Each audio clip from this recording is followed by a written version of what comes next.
पूजा काले पुनर्नाथ त्वया गंतव्य आदरात् इति शम्यार्थ बहु शंकर भक्तवत्सलः। कहा जाता है अब आप अपने परिवार के साथ अपने स्थान को जाइए। पुष्पांजलि में यही तो कहा जाता है, फिर मैं बुलाऊंगा फिर पधारी है नाथ, पूजा के समय पर इसी प्रकार आदर के साथ पधारिएगा। हे भक्त वत्सल भगवान सदाशिव की अनेक प्रकार से प्रार्थना करते हुए और फिर फूल चरणों में चढ़ा देते हैं हम, और भगवान को निला दुलाकर एक बार उन्हें अपने सिर के ऊपर, इसलिए तो रात्रि को जहाँ पूजा पूरी हो जाती है तो सिर के ऊपर भगवान महादेव को रखकर पूरी परिक्रमा यहाँ लगाते हैं। वो इसका इसमें विधान है, उसको सिर के ऊपर रखने का विधान है। तो कहा जाता है मुनियों, यह शिव जी का पूजन हमने आप लोगों को बहुत विस्तार पूर्वक सुना दिया, जो भोग और मोक्ष को देने वाला है।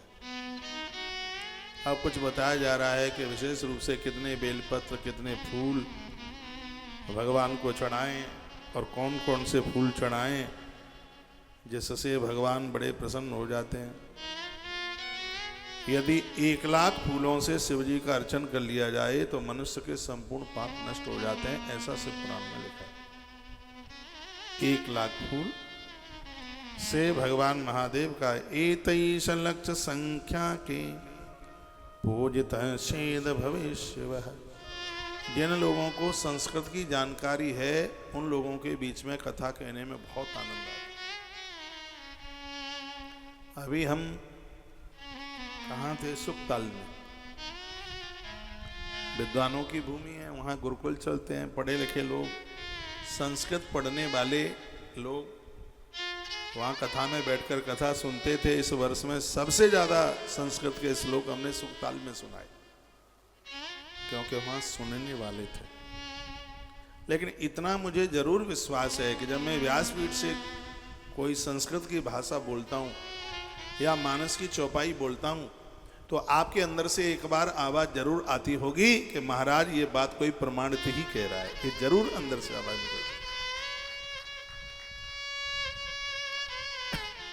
अलग से नमक मिर्च चटनी मिलाने की जरूरत ही नहीं, सिगरे स्वाद तो इस ग्रंथ में भरे पड़े। 9-10 दिन में क्या, ये तो भैया 6 महीने में ग्रंथ पूरा ना हो पावे। बाहर से मटर मसाले की जरूरत ही नहीं है। यदि इसी को ही कहा जाए तो सब कुछ इसी में ही भरा हुआ है। ये बड़ा अद्भुत श्लोक है। एतैष लक्ष्य संख्या के, संस्कृत में लक्ष्य कहते हैं लाख को। एतैष लक्ष्य संख्या के पूजित शैव भवे शिव। ठीक से अर्थ निकल रहा है। जो 1,00,000 फूल भगवान शिव के ऊपर चढ़ा के पूजा करेगा तो उसका परिणाम क्या होगा? ठीक है, पाप हानि तथा विप्र लक्ष्मी शानान संशय। तो ये ब्राह्मणों को कथा सुनाई जा रही थी। सौनक ऋषि बैठे थे, सूर्य जी सुना रहे थे। तो कहते हैं हे ब्राह्मणों, पाप हानिस तथा, उनके सभी पाप जल जाएंगे। लक्ष्मी शानन संशय, हमेशा के लिए माता लक्ष्मी उनके घर में बैठ जाएगी। लक्ष्मी का मतलब ये नहीं कोई स्त्री आकर ऊपर के लोक से बैठ जाएगी। लक्ष्मी का मतलब है आपके घर का वैभव कभी आपके घर को छोड़ के नहीं जाएगा।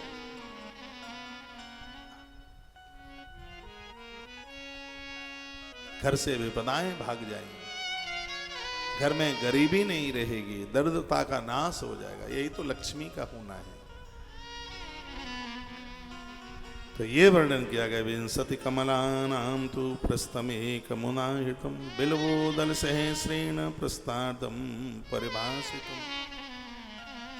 कहा गया है कि मनुष्य के सभी पाप नष्ट हो जाएंगे। बताया जाता है कि इतना ना चढ़ा पाए तो 20 कमल शिव के ऊपर चढ़ाइए। सावन का महीना है। विंशति कमलानां तु 20, विंशत 20। अब 20 का क्या मतलब है ये मुझे नहीं पता। पता होता तो मैं जरूर बता देता, और इसमें लिखा भी होता तो भी बता देता। अब इसमें कुछ तो होगा ही ना। तो जब 20 लिखा है तो 20 लिखा है तो 20 कमल का फूल भगवान को चढ़ाइए, ऐसा वर्णन है।